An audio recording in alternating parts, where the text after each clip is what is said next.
Nina Coleman walked into a luxury store on a busy New York street, expecting nothing more than a quiet afternoon. She was calm, well-dressed, and confident. But from the moment she stepped inside, eyes followed her.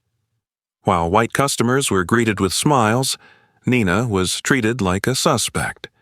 When she finally decided to leave, the exit was blocked. Police were called. A stolen item appeared in her bag, something she had never touched. In seconds, she went from customer to criminal. What they didn't know was that Nina was not weak, not careless, and not alone. And sometimes, the truth only comes out after someone is forced to stand in the darkest place first. Before we begin, tell us in the comments, where are you watching from today? And if you believe some heroes are willing to look guilty to save the innocent, this story is for you. Late afternoon settled gently over New York City, the kind of hour when the sky softened into pale gold and gray, and the streets of Manhattan hummed with tired elegance. A cool breeze moved between tall buildings, carrying the mixed scent of rain from the night before and fresh coffee from nearby cafes. Traffic slowed, footsteps echoed, and storefront lights began to glow along one of the city's most expensive avenues. That was when Nina Coleman stepped off the sidewalk and into the glass doors of a luxury fashion boutique. Nina was a black woman in her early 30s, tall and slender, with a quiet grace that came not from confidence alone, but from self-discipline. Her posture was straight without being stiff. She had deep brown skin, smooth and even-toned, and her hair was styled neatly back, practical yet elegant. Her face carried calm intelligence. High cheekbones, observant dark eyes, and a mouth that rarely rushed into expression. She wore a silk blouse in a muted ivory tone, tucked carefully into a fitted black skirt that fell just below her knees. On her arm rested a designer handbag, real, well-kept, understated. Nina did not dress to impress strangers. She dressed the way people do when they know exactly who they are. She entered the store without hesitation, but also without expectation. The boutique was quiet, polished, almost sterile in its perfection. Soft instrumental music floated through the air. Mannequins dressed in neutral tones stood under warm spotlights. Everything inside whispered exclusivity. Nina paused briefly, allowing her eyes to adjust, then walked toward a rack of scarves near the front. That was when she felt it. Not a voice, not a word. An awareness. Someone was watching her. Behind the counter stood Megan Hale, a white woman in her mid-20s, slim, average height with straight blonde hair tied in a tight low ponytail. Megan wore the store's standard uniform, a tailored blazer, black trousers, minimal makeup. On the surface, she looked professional. But her eyes told a different story. Megan did not smile. She did not greet Nina the way she greeted others. Instead, she watched. Megan had grown up in a small suburban town where assumptions were passed down like habits. She believed she was fair-minded. She believed she was just cautious. She had never been told otherwise, and no single event had ever forced her to question herself. As Nina moved slowly along the rack, Megan shifted position, pretending to reorganize nearby hangers while keeping Nina within her line of sight. 2 minutes later, a pair of white women entered the store. They were welcomed instantly. "Good afternoon. Welcome in," Megan said brightly, her voice warm and open. Another associate offered them sparkling water and asked if they were looking for anything special. Nina noticed. She said nothing. She lifted a scarf, feeling the fabric between her fingers. She examined the stitching, then placed it back carefully in its exact place. Her movements were gentle, respectful, almost ceremonial. Megan took another step closer. Nina felt the shift in air behind her. Still, she remained calm. What Megan didn't know was that Nina had spent years learning how to remain silent when speaking would change nothing. It wasn't weakness, it was control. There had been moments in Nina's past, college interviews, boardrooms, conferences, where she had learned that reactions could be weaponized against her. So she breathed. Slowly. Across the store, a woman in her 40s laughed lightly as a sales associate complimented her coat.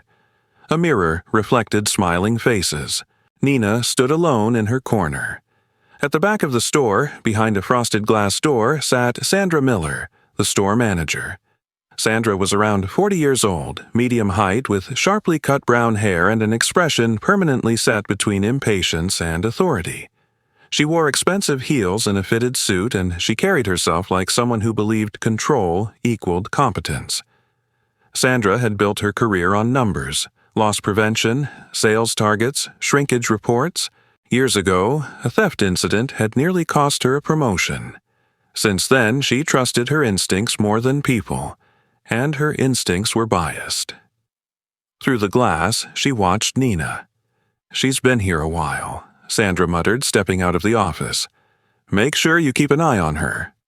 Megan nodded immediately. "Of course." Nina picked up a small leather accessory from a display table. She examined it briefly, then set it down and stepped back. She felt the distance between herself and the exit. She had intended to browse longer, but the tension pressed against her chest like invisible weight. This place did not want her. Nina decided to leave. She turned and walked toward the door, her pace steady, her face composed. Behind her, Megan straightened. Sandra moved. As Nina reached for the handle, Sandra appeared in front of her, not touching, but blocking the space just enough to make it clear. "Excuse me," Sandra said, her voice tight but controlled. Nina stopped. "Yes?" she replied calmly. Sandra's eyes flicked briefly to Nina's handbag, then back to her face. "We've had some issues recently," Sandra said, "so we're being extra careful." Nina understood the meaning immediately. She said nothing. The moment stretched. Behind them, the store remained quiet, unaware that a line had just been drawn, thin, invisible, but unmistakable. And Nina stood on one side of it, choosing silence, not because she didn't see the injustice, but because she knew exactly how dangerous the next step could be. The store had not welcomed her, but it had not yet shown its full hand. Nina stood still for a brief second after Sandra's words landed. Not because she was afraid, but because she recognized the moment for what it was. The invisible tension that had followed her since she entered the store had finally taken shape. It was no longer implied. It was spoken aloud. "I haven't purchased anything," Nina said, her voice even, controlled. She did not raise it. She did not apologize. Her eyes stayed level with Sandra's, steady and unflinching. Sandra Miller did not step aside.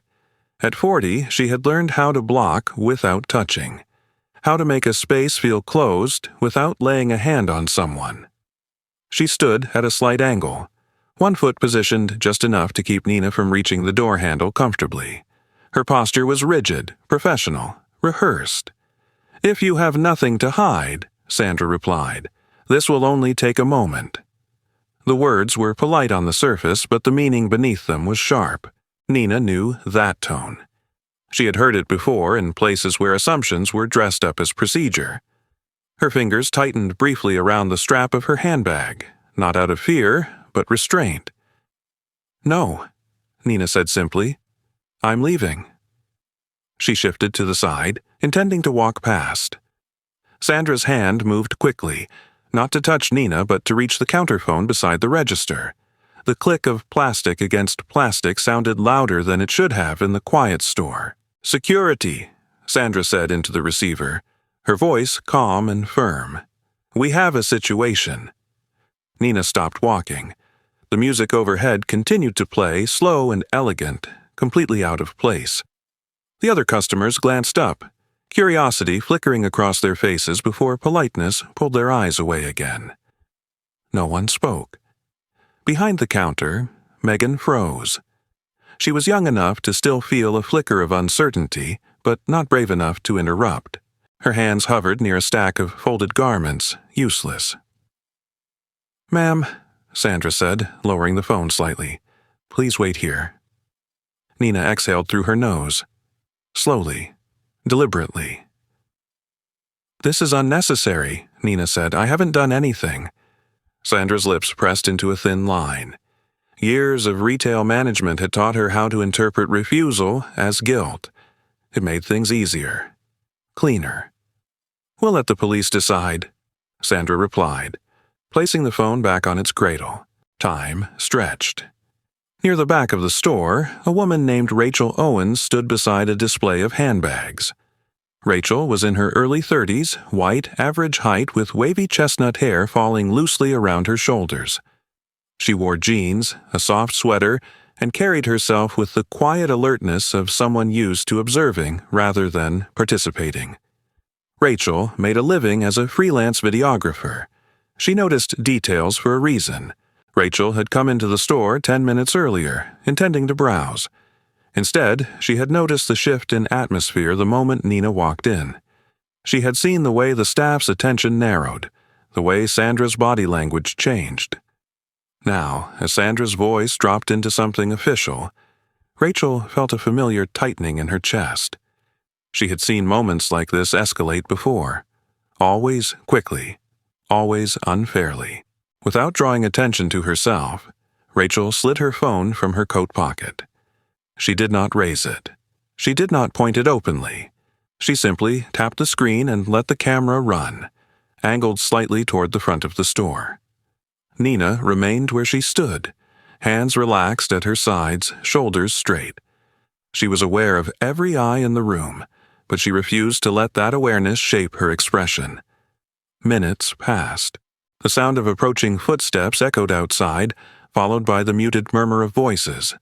The door opened again, this time admitting 2 uniformed police officers along with a rush of colder air from the street. The first officer to step inside was Officer Mark Reynolds, a white man in his mid-30s, tall, broad-shouldered, with close-cropped hair and a face set into habitual authority. His posture was stiff, his expression already guarded.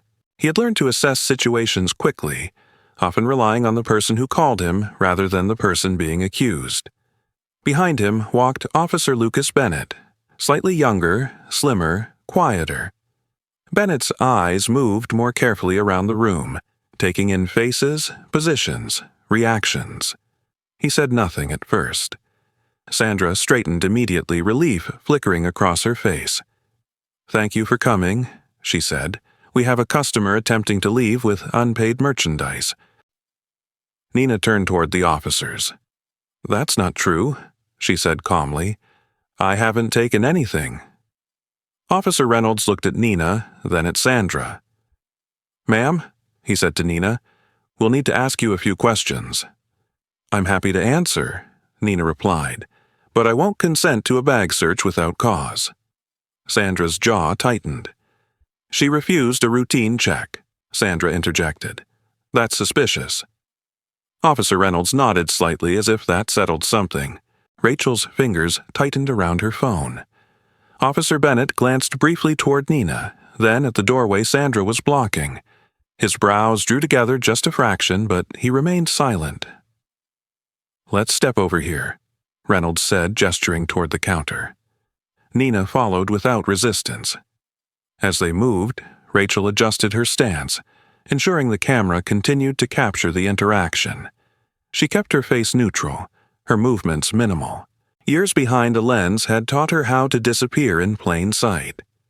Sandra crossed her arms, watching closely. The air inside the store felt heavier now, compressed by authority and accusation. Nina felt it pressing against her ribs, but she held her ground. She had not done anything wrong. She would not act as though she had. Officer Reynolds began asking standard questions: name, identification, purpose of visit. Nina answered each one clearly without hesitation. Then his gaze dropped to her handbag. "May I see inside?" he asked. Nina met his eyes. "No," she said, "not without a warrant or probable cause." Sandra let out a short, incredulous laugh. "You see?" she said. "What innocent person refuses that?" Rachel's stomach turned. Officer Bennett shifted his weight slightly, glancing again toward Nina's face. For a moment, it looked as though he might speak, but then Reynolds reached forward. "Ma'am," Reynolds said, his voice firm now, "I'm going to need you to cooperate." The word cooperate hung in the air, heavy with implication. Nina did not step back. The store had grown silent enough that the faint hum of the lights overhead was audible. Outside, traffic continued as usual, unaware that something irreversible was unfolding inside. Rachel's camera continued to record, and Nina stood exactly where she was, knowing that patience had reached its limit. But dignity had not. Officer Reynolds did not ask again. He reached for Nina's handbag with a practiced motion, the kind that suggested he had already decided how this moment would end. Nina's jaw tightened, but she did not pull the bag away. She knew that resistance now would only be written into the story they were already telling about her. "Please be careful," she said quietly. "That bag is personal." Reynolds did not respond. He placed the bag on the counter, unzipped it, and began to search. The sound of metal against leather cut sharply through the stillness of the store. Customers who had pretended not to watch now turned openly. A woman near the fitting rooms clasped her purse closer to her chest. A man by the window leaned forward slightly, curiosity overpowering discretion. Even Megan, standing rigid behind the register, held her breath. Reynolds's hand paused. Then he lifted something from the bag. A bracelet. Gold-toned, delicate, unmistakably new. A white price tag dangled from its clasp, printed clearly with the store's logo. For half a second, no one spoke. Then the murmur began. "That's the one," Sandra said immediately, stepping closer. She folded her arms across her chest, satisfaction tightening her posture. "That's our merchandise." Nina stared at the bracelet as if it were a foreign object, something dropped into her life from nowhere. "That isn't mine," she said. Her voice did not shake. "I've never seen that before." Officer Reynolds raised an eyebrow. "It was in your bag." "I know," Nina replied. "And it shouldn't have been." Sandra let out a short laugh, sharp and dismissive. "People always say that." The word always landed heavily. Officer Bennett shifted his stance. He leaned slightly closer to the counter, his eyes moving from the bracelet to Nina's face. There was something about her composure that did not fit the scene. No panic, no excuses, no frantic pleading. "Ma'am," Bennett said carefully, "did you place this item in your bag?" "No," Nina answered without hesitation. Sandra scoffed. "Then how do you explain it?" Nina looked at her. "I can't explain something I didn't do." The store felt smaller now, its polished walls closing inward. Nina became aware of the faint hum of electricity in the lights, the distant sound of a horn outside. Her heartbeat remained steady, but her chest felt tight, as if the air itself had thickened. Officer Reynolds straightened, the bracelet still in his hand. "Based on the evidence," he said, "I'm placing you under arrest for shoplifting." The word arrest echoed louder than it should have. Before Nina could respond, he reached for her wrist. "Wait," she said calmly. "I haven't been charged with anything yet. I'd like to speak to a lawyer." "You can do that at the station," Reynolds replied. He turned her around and pulled out the handcuffs. The click of metal closing around Nina's wrists cut through the room like a crack of thunder. Gasps rippled through the store. Megan's face drained of color. She took a small step back, her hands trembling. For the first time since Nina had entered, something like doubt flickered across her expression. Sandra did not move. She watched with her chin slightly raised, as though witnessing a necessary correction. Rachel stood frozen near the back wall, her phone still recording. Her pulse hammered in her ears. She zoomed slightly, capturing the cuffs, the bracelet, Nina's face, calm, proud, unbroken. As Nina was turned toward the door, she caught her reflection in the glass display case. For a brief moment, she barely recognized herself, not because she looked different, but because she was being framed as someone she was not. Outside, the sky had darkened. Clouds gathered low over the avenue, pressing down on the city. The door opened. Cold air rushed in. Nina was guided out onto the sidewalk. The sounds of New York swallowed the scene, traffic, voices, footsteps, life continuing without pause. A small crowd had already begun to form. Someone whispered. Someone else raised a phone. Officer Reynolds opened the back door of the patrol car. "Watch your head," he said without looking at her. Nina sat down carefully, the vinyl seat cold against her legs. As the door closed, the sound sealed her inside a space far smaller than the store had ever felt. From across the street, Rachel lowered her phone slightly, her hands shaking now. She replayed the last few minutes in her mind, scanning for details. Then she remembered. Earlier, before Sandra stepped in front of the door, Megan had been close. Too close. Nina's bag had been open then, resting against her side. Rachel scrolled back through her recording, stopping at a frame where Megan leaned in under the pretense of straightening a display. The angle was imperfect, but something about the movement stood out. Rachel swallowed hard. Inside the patrol car, Nina stared straight ahead as the engine started. She felt the weight of the cuffs, the weight of eyes, the weight of an accusation she knew would follow her long after today. But beneath it all was something steadier. Resolve. She had been patient. She had been silent. Now she would remember everything. The car pulled away from the curb, disappearing into the flow of traffic as rain began to fall. Light at first, then harder, streaking the windows and blurring the city into motion. Inside the store, Sandra exhaled slowly as if releasing a tension she had carried for hours. "That's taken care of," she said. Megan did not answer. Rachel slipped her phone back into her pocket, her face pale, her decision already made.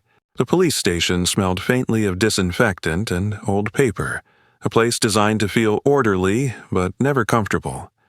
Nina sat at a metal table beneath harsh fluorescent lights, her hands uncuffed now but resting neatly in front of her, fingers interlaced.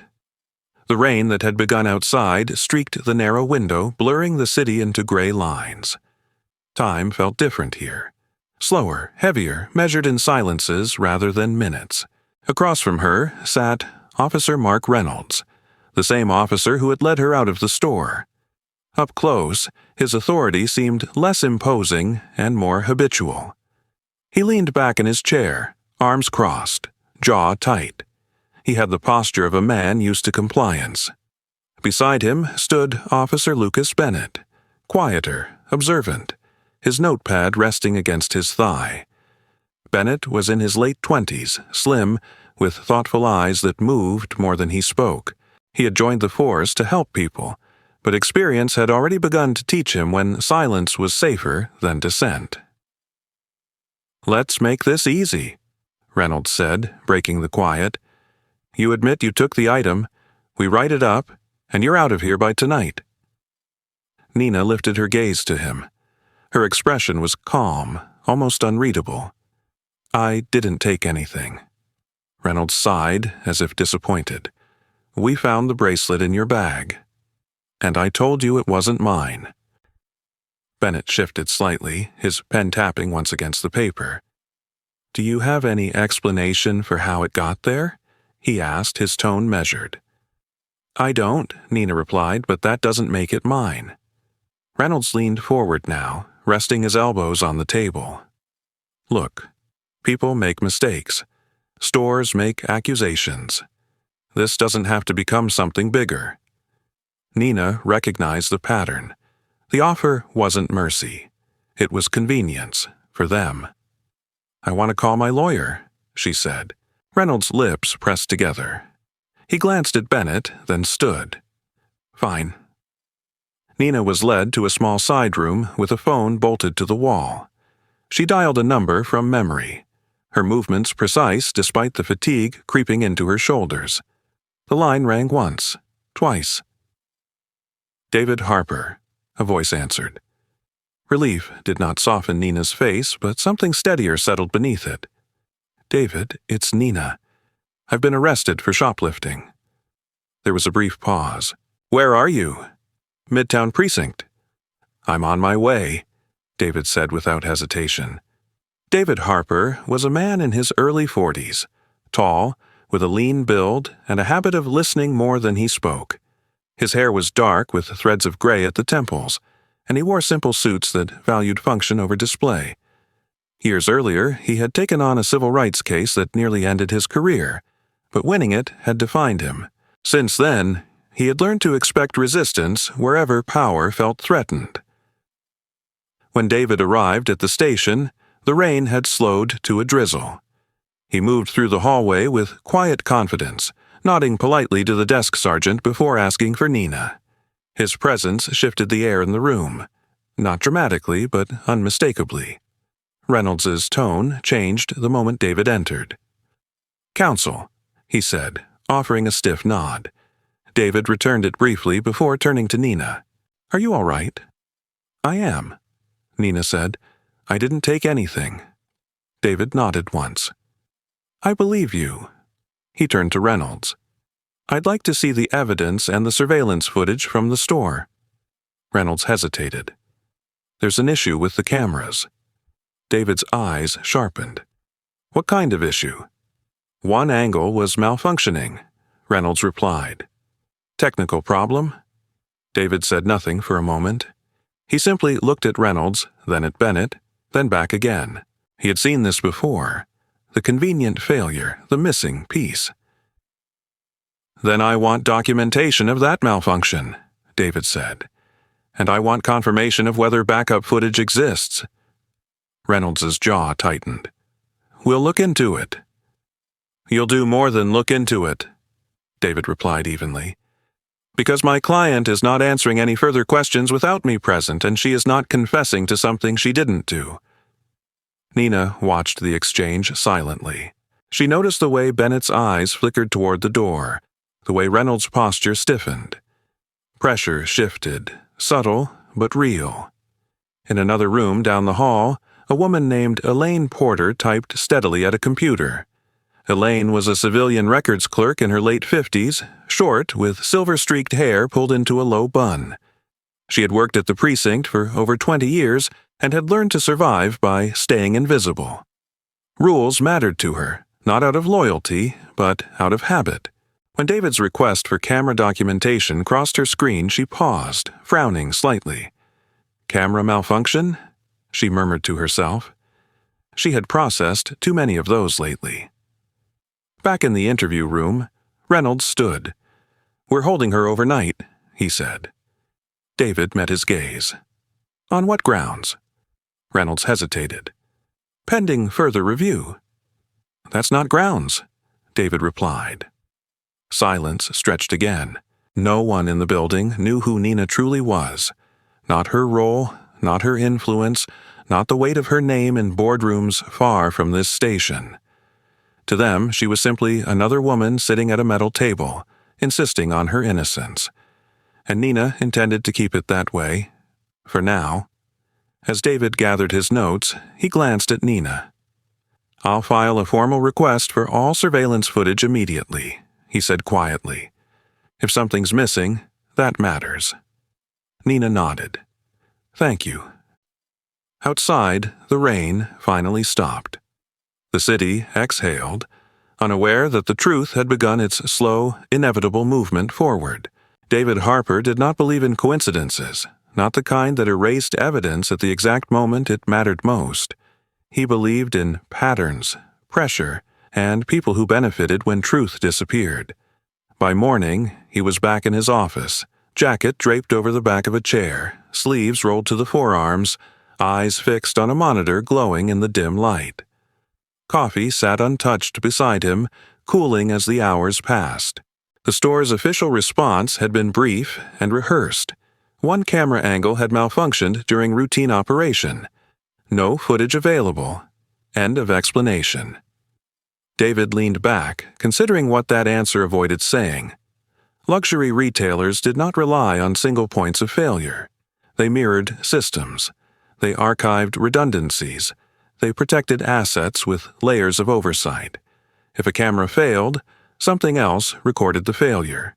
He began with the store's cloud-based backup service, filing a narrowly worded legal request that framed the data not as footage, but as system logs, timestamps, upload confirmations, error reports, the kind of information most people ignored because it did not look like evidence. By early afternoon, a response arrived, a compressed file, corrupted according to the automated note attached. David smiled faintly. Corruption did not mean absence, it meant resistance. He called in Evan Brooks, a digital forensics consultant in his late 30s with sharp features, restless hands, and the patience of someone who liked puzzles more than people. Evan wore sneakers to court and spoke in clipped sentences, but he had a reputation for finding what systems tried to forget.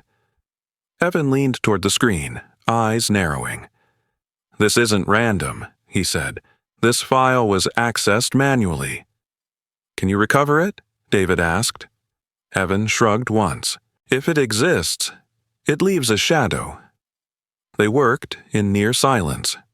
Code scrolled, lines rebuilt. A timeline began to take shape, not clean, not complete, but intact enough to tell a story. Then the image stabilized. The angle was awkward, high and slightly off-center, but clear enough to recognize faces and movement. The store floor, the display table. Nina standing still, her bag open at her side as she adjusted the strap. And then Megan. The young associate stepped close under the pretense of straightening a display. Her movement was practiced, smooth. Her hand dipped, quick and precise. The bracelet vanished into Nina's bag. Across the frame, Sandra stood watching. Not intervening. Not stopping it. Watching. David felt the quiet click of certainty settle into place. He requested immediate certification of the recovered footage and prepared it for submission. As he did, his phone buzzed with an incoming email. Rachel Owens. The subject line was simple. "I have something you need to see." Rachel sat in her small apartment across town, laptop open, phone beside it, replaying the same clip again and again. She had slept poorly, waking with the image of metal cuffs closing around Nina's wrists. She had never intended to be part of this. But she had pressed record when instinct told her something was wrong, and now instinct demanded she follow through. Rachel's video was steady, uninterrupted. It showed Nina browsing calmly. It showed her placing items back exactly where she found them. It showed her hands empty the entire time. It showed Megan's proximity, the subtle reach, the moment no one thought anyone was watching. Rachel attached the file and sent it directly to the court, then forwarded it to David. She exhaled only after the message disappeared from her outbox. The courtroom was already filling by the time David arrived with Nina later that afternoon. The space was formal but worn, wood polished by decades of footsteps and shifting weight. Sunlight filtered through tall windows, catching dust in slow motion. Nina walked beside David, composed as ever.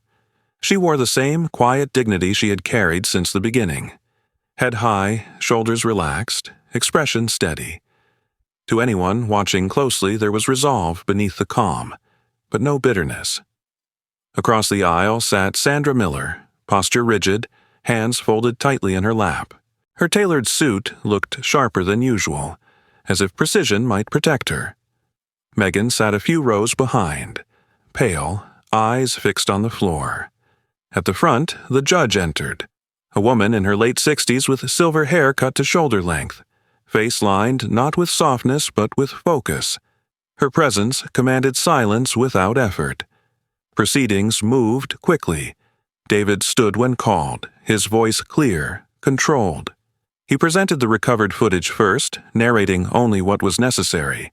The screen lit up. Movement played out without commentary. The room leaned forward. The moment Megan's hand dipped into Nina's bag, a murmur rippled through the benches. When Sandra's stillness appeared on screen, watching, allowing, the sound died completely. Then David submitted Rachel's video. This time there was no angle to debate, No glitch to question. The footage ran from beginning to end, uninterrupted. Nina's hands remained visible. Empty. Innocent. The judge raised a hand. The room fell silent. No one spoke. Not Sandra. Not the prosecution. Not the officers seated along the wall. Nina sat motionless, eyes forward, breathing slow and steady. The truth unfolded around her without needing her to defend it. In the back row, a man in a dark suit leaned toward a woman beside him. They exchanged a glance, recognition sharp and unmistakable. They were representatives from Coleman Holdings, the parent corporation. Middle-aged, composed, accustomed to boardrooms and quiet authority. They had come to observe, expecting routine oversight. They had not expected Nina. As the realization settled, their posture changed. Backs straightened. Notes paused mid-sentence.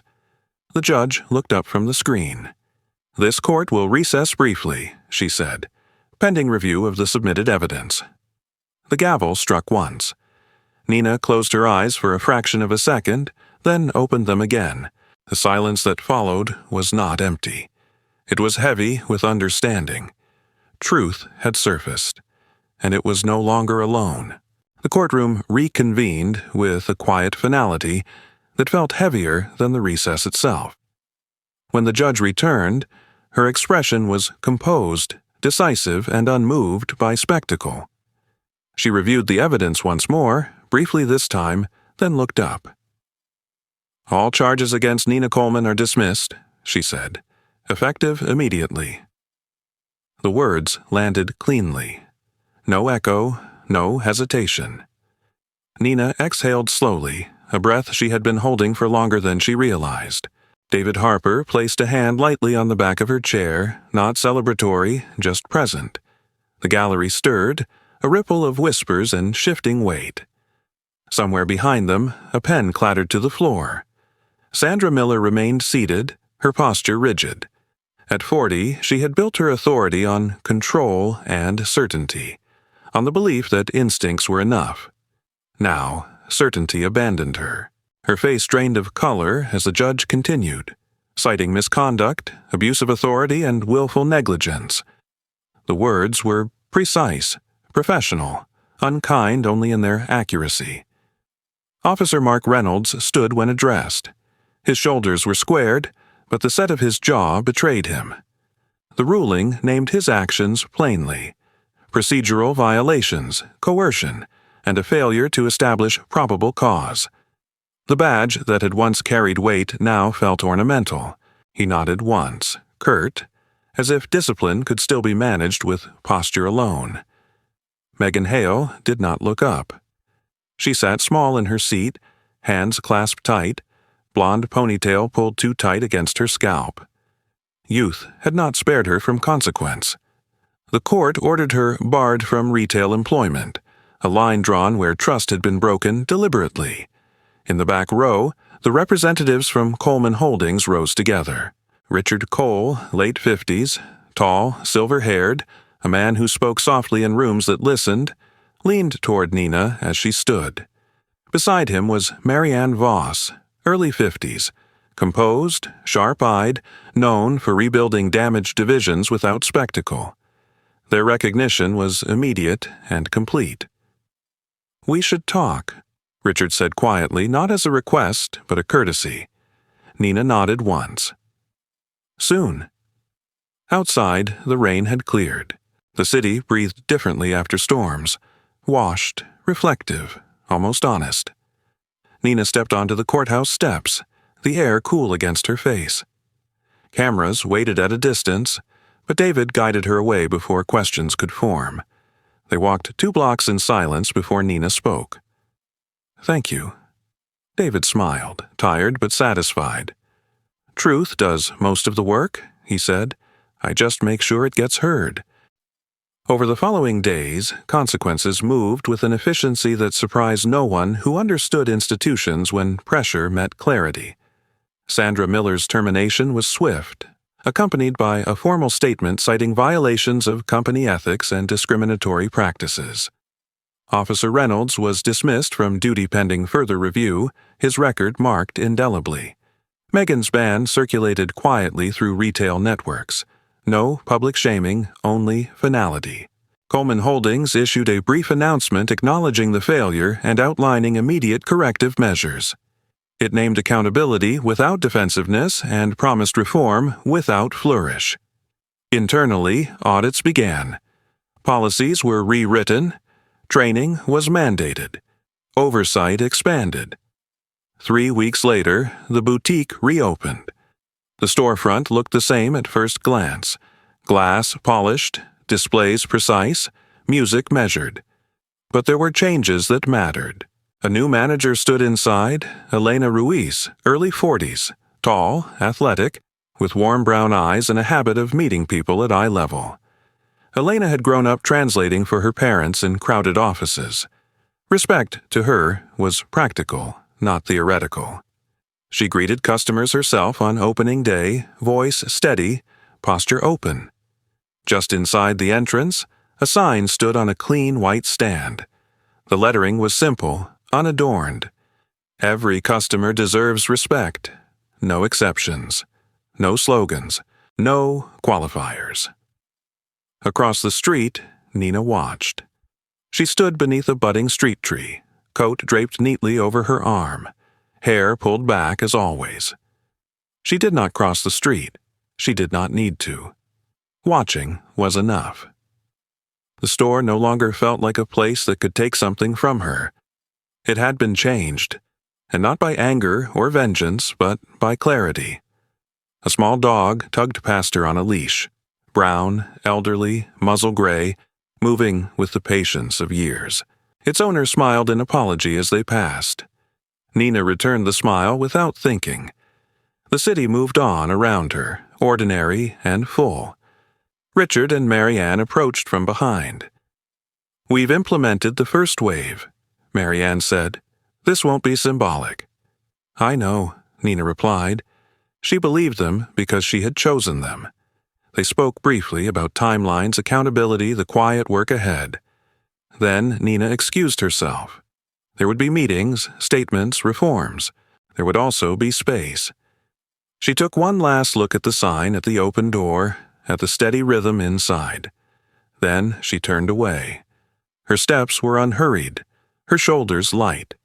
The system had been forced to change, not because it wanted to, but because it had been seen.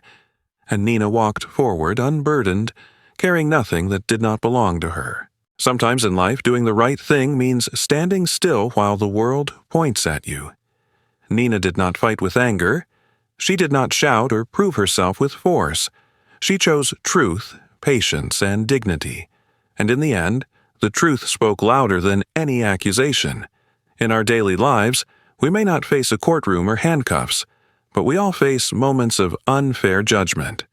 At work, in public, or even online. This story reminds us that character is revealed not when we are praised, but when we are tested. If this story moved you, share it with someone who might need hope today. Leave a comment and tell us where you are watching from. Subscribe to the channel so you do not miss stories that remind us justice still matters.